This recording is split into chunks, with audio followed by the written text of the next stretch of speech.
Nah, sekarang kita beralih ke timeline atau garis masa dunia Melayu atau ya Asia Tenggara, karena ini juga mencakup Indonesia. Nah, kita di sini sebenarnya dunia Melayu itu sudah dikenal oleh orang-orang dari Timur Tengah atau bahkan dari Eropa semenjak awal abad Masehi. Ini terbukti dari sebuah peta yang dibuat oleh Ptolemy, Claudius Ptolemy. Dia ini adalah salah satu jenderal daripada Alexander Agung. Nah, Alexander Agung dari Makedonia, dari Yunani. Setelah Alexander meninggal, maka yang memimpin wilayah Mesir hasil taklukan Alexander adalah Ptolemy namanya. Dia membuat atlas namanya Geografi, ya, judulnya Geografi, dan dia menyebut Semenanjung Melayu ini dengan sebutan Semenanjung Emas. Tuh, karena saat itu Semenanjung Emas atau Melayu dikuasai oleh sebuah kerajaan Benda namanya Sriwijaya.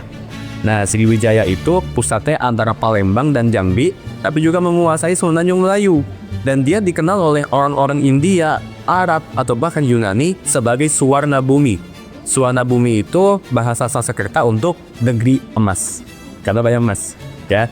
Nah, dari situ kemudian dari dorongan ekonomi itu menjadi dorongan bagi perdagangan internasional untuk hadir di dunia Melayu yang saat itu dikuasai oleh Sriwijaya. Dan itu terus berlangsung sampai ketika kaum muslimin menguasai Jazirah Arab.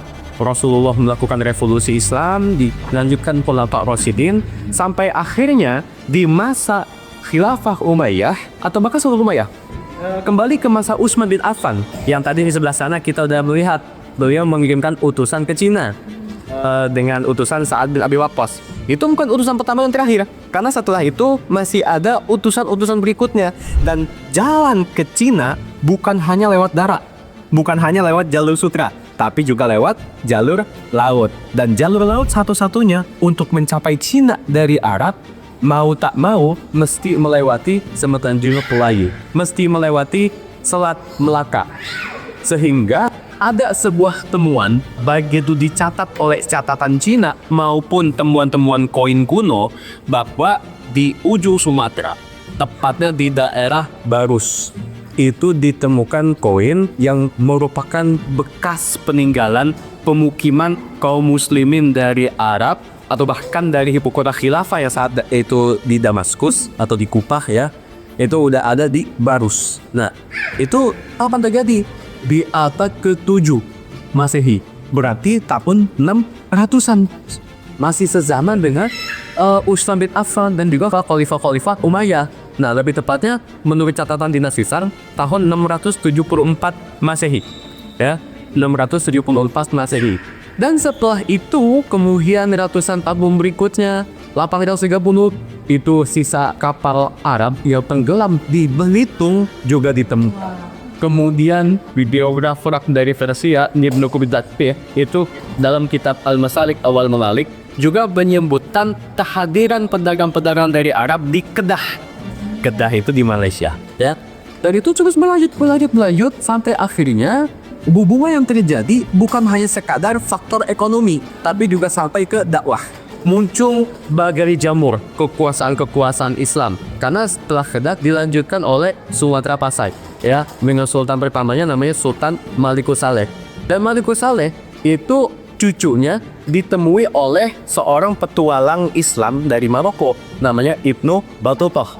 Nah, Ibnu Battuta berpetualang dari Maroko di Tonjah atau Tangier, kemudian pergi haji ke Mekah, dan setelah haji itu nggak pulang. Ya, nggak pulang karena dia melanjutkan traveling kayak kita nih. Nah, cuma dia nggak ada itu nih, karena dia itu traveling itu bukan 3 hari tapi 30 tahun. Ini Ibnu Battuta. Salah satu destinasi yang ditujukan oleh Ibnu Battuta adalah Pasai, ya. Nah, dia ke Pasai ketemu cucu daripada Sultan Malikus Saleh, namanya siapa? Sultan Malikus Dohir. Dan mencatat bahwasanya rakyat Pasai di Sumatera itu bermazhab Syafi'i. Sultannya itu bukan cuma sekedar penguasa, tapi juga orang ngaji, gitu ya. Rajin taklim, rajin baca kitab, penganut mazhab Syafi'i, dan bahkan selalu berjihad, ya, berjihad fisabilillah, menaklukkan orang-orang sekitar Pasai di Aceh yang belum berislam. Mulai dari Aceh itu sendiri, kemudian orang-orang Batak, orang-orang Melayu, semuanya di Futuhat. oleh Sultan Malikuliwaseda sebagaimana dicatat oleh Deso Tatmuto. Nah, jadi ini merupakan sebuah sejarah yang terus berlangsung sampai akhirnya muncul dari Kesultanan Melaka. Bukan cuma di Melaka, tapi juga ada di Selatan Filipinas.